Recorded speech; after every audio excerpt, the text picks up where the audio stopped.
For the last 3 years, Ukraine was the world's most dangerous destination for Western hardware, a black hole for military aid entirely dependent on what arrived on trucks and cargo planes.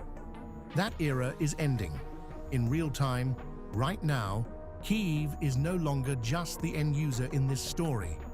As of this week, Ukraine's defense minister has confirmed active talks with France to manufacture cruise missiles on Ukrainian soil. We are watching the opening moves of a decentralized, combat-embedded NATO production grid. And it centers on 4 systems: the SCALP, the Storm Shadow, the Taurus, and the Patriot.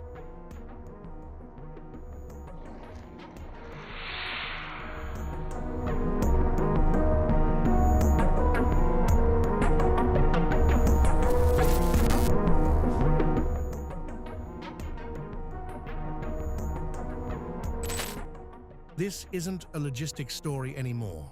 This is a move toward industrial sovereignty, and it's happening faster than most people have clocked. First, the French SCALP and British Storm Shadow.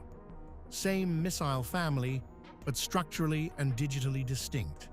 Separate software, separate national supply chains.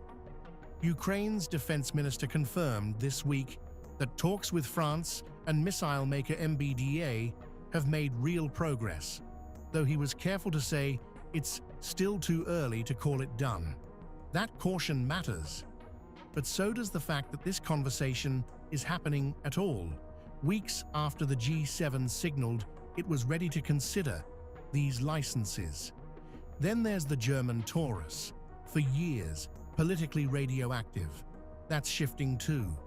MBDA has already signed a strategic partnership with the Ukrainian defense firm Ukrainian Armor, focused on deep strike and counter-drone technology. It's not confirmed missile production yet, but it's the clearest sign yet that the forbidden fruit era is closing. Finally, the American Patriot, the system keeping Kyiv's skies from going dark. Zelensky has personally pushed Trump to grant Ukraine a license to build Patriot interceptors domestically. Nothing's been granted yet, but Trump has said he'll ask US defense firms to consider it. And with global interceptor stockpiles stretched thin, the pressure to say yes is only building.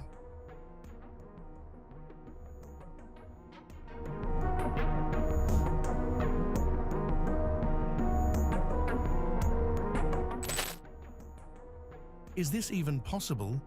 Building a cruise missile isn't assembling a drone in a garage. It demands specialized alloys, clean room microelectronics, hyper-precise software integration. That's exactly why the SCALP talks are so significant. Ukraine's minister flagged the process touches intellectual property, production launch, and technical questions tied to components and assembly. This is a real industrial negotiation, not a symbolic gesture, and the map backs it up. Ukraine is already a serious production power in its own right. Nearly 3 million drones built in 2025 alone, with plans to scale to 8 million a year. Ground robotics, artillery shells, small arms ammunition, full domestic cycles already exist. The missile piece is the next and hardest frontier. Production either hardened on Ukrainian soil or nested inside secure Allied territory nearby.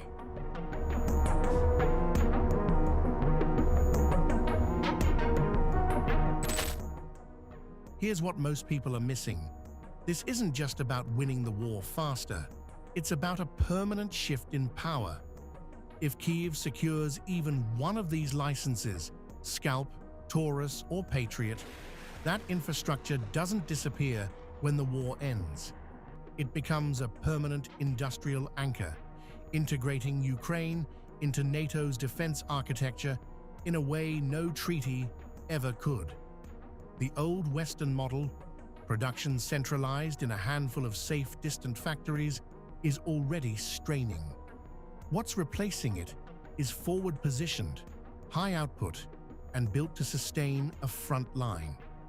Ukraine isn't a peripheral node in that system anymore. It's becoming one of its centers of gravity.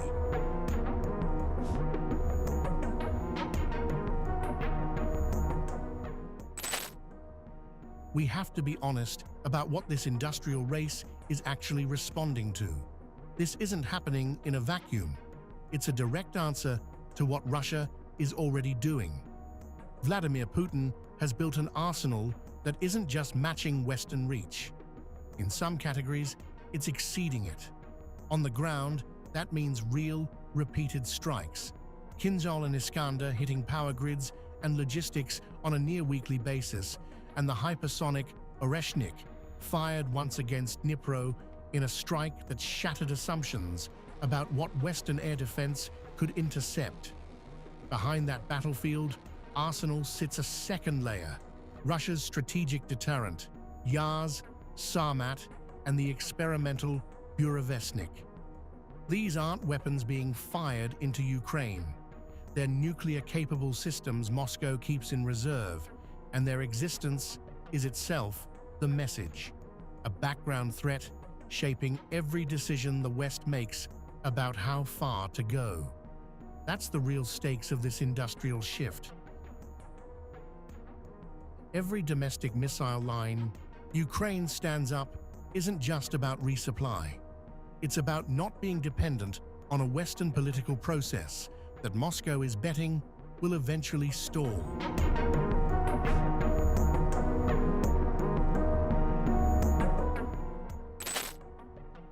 We've moved from a story about donations to a story about licenses, from waiting for aid to manufacturing the solution. The talks are real. The frameworks are being negotiated right now, this week. And if even one of these deals closes, it resets what European security looks like for the next decade. Is this the deterrent that ends the war faster? Or does it push the West too deep into the fire?